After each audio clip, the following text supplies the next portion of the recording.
The cowboy stared at the German soldier.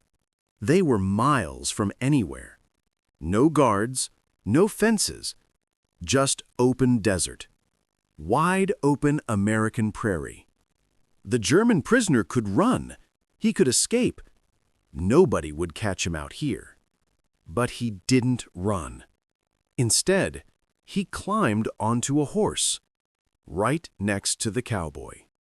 Together, they rode out to herd cattle, enemy and American, side by side, in the middle of World War II.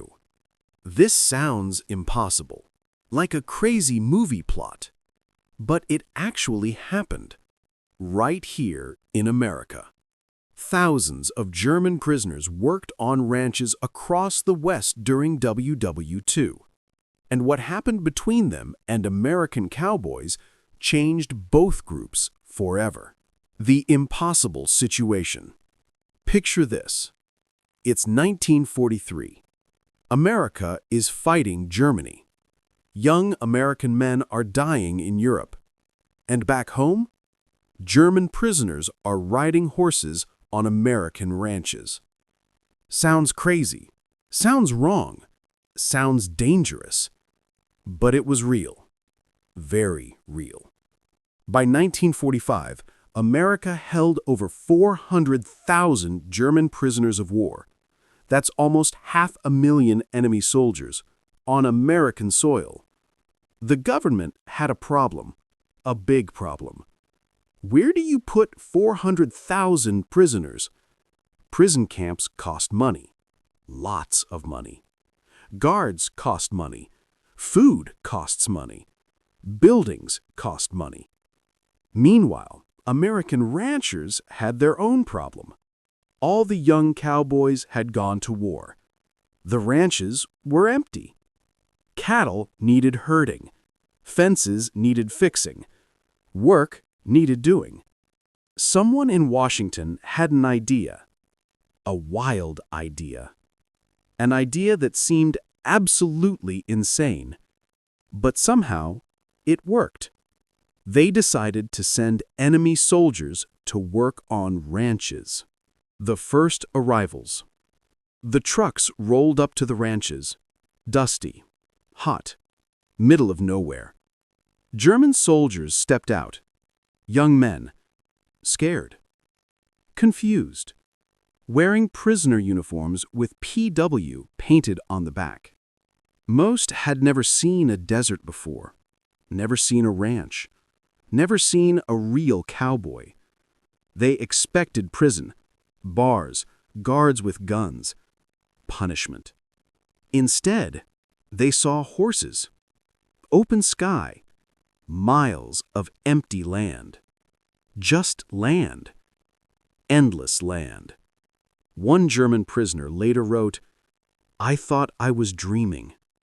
This doesn't look like a prison." The ranchers watched them arrive. Old cowboys. Men too old to fight in the war. Women running ranches while their husbands were overseas. They stared at these enemy soldiers. These were the people killing American boys in Europe. Some ranchers felt angry. Very angry. These Germans didn't deserve kindness. But the ranchers needed workers. Desperately needed workers. And the government made one thing very clear. These prisoners have to work, or the ranches die. The first days. Nobody trusted anyone at first. Cowboys didn't trust Germans. Germans didn't trust cowboys. The guards watched everything. Every movement. Every conversation. Every moment. The Germans were assigned simple jobs, fixing fences, cleaning stables, carrying hay.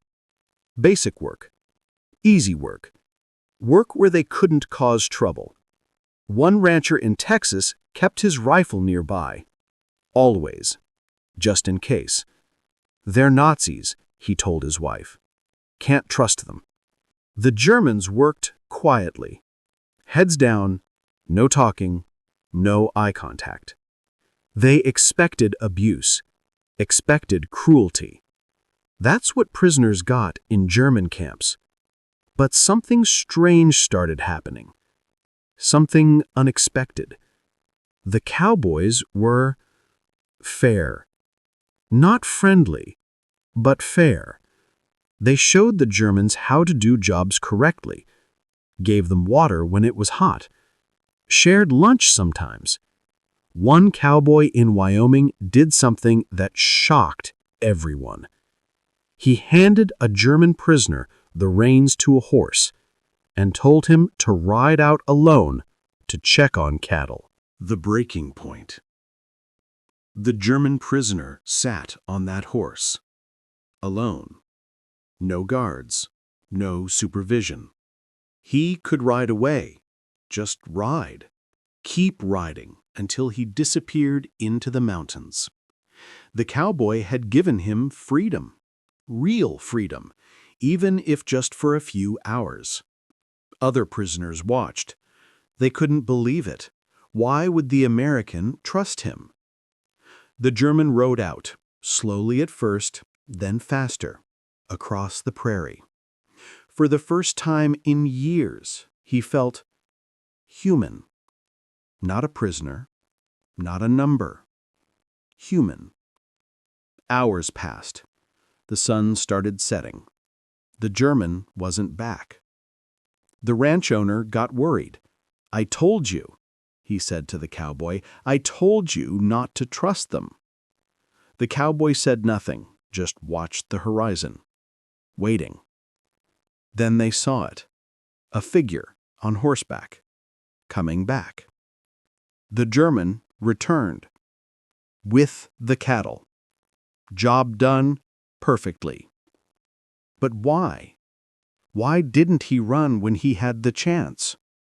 The reason. That night, the cowboy asked the German a question, through a translator. "Why did you come back? You could have escaped." The German looked at him, quiet for a moment, then answered, "Where would I go?" It was a good question. A really good question. These German prisoners were in the middle of America, thousands of miles from Germany, surrounded by desert or prairie or mountains. They didn't know the land, didn't speak English well, had no money, no food, no help. If they escaped, they'd die in the wilderness or get caught, and the punishment for escaping was severe. But there was another reason, a bigger reason. Life on the ranches was good, better than being a soldier, much better than combat. They got 3 meals a day, real meals, meat, vegetables, coffee. They slept in beds, not trenches, not muddy foxholes. Actual beds. They weren't being shot at, weren't watching friends die. And something else was happening. The cowboys started seeing them differently, not as enemies, just as young men. Young men caught in a terrible war. One cowboy said, "These boys didn't start the war. They're just stuck in it. Like our boys over there." Then one day, something happened that nobody expected. A wildfire broke out. Massive fire, threatening the ranch. And the Germans did something incredible. They fought the fire, alongside the cowboys, all night long. The shared struggle. The fire was bad, really bad. Flames 20 feet high, wind pushing it toward the ranch buildings. Cowboys grabbed shovels and water, fighting desperately. Their homes were at risk, their animals, everything they owned. The guards told the German prisoners to stay back, stay safe. This wasn't their fight. But the Germans didn't listen. They grabbed tools, joined the fire line, worked just as hard as the Americans. For 12 hours they fought that fire, Germans and cowboys, together. Exhausted, smoke-covered, determined. One German prisoner saved a cowboy's life, pulled him away from falling timber, risked his own safety. When dawn came, the fire was out. The ranch was saved. Everyone collapsed, too tired to move. The ranch owner walked over to the Germans, covered in ash, tears in his eyes. He shook their hands, each one. He said, "Thank you.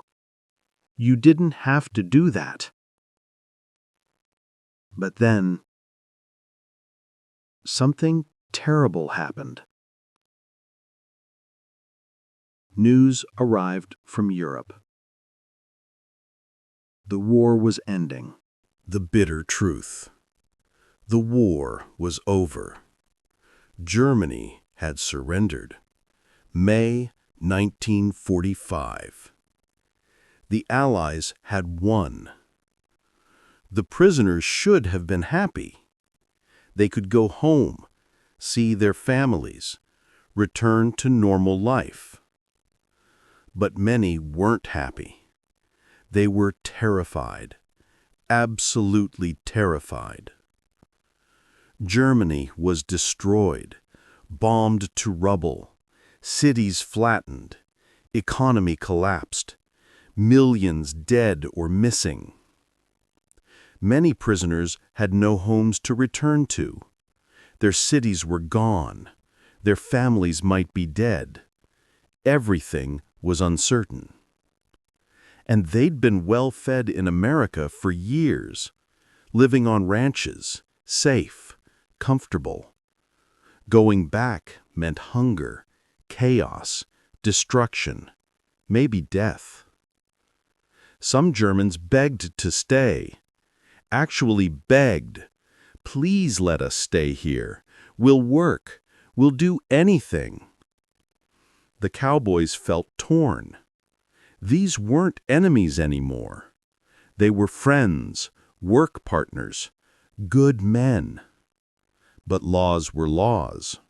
Rules were rules. The Germans had to go back. Then, one rancher made an incredible offer. "I'll sponsor you. Come back legally after things settle." The departures. The day came.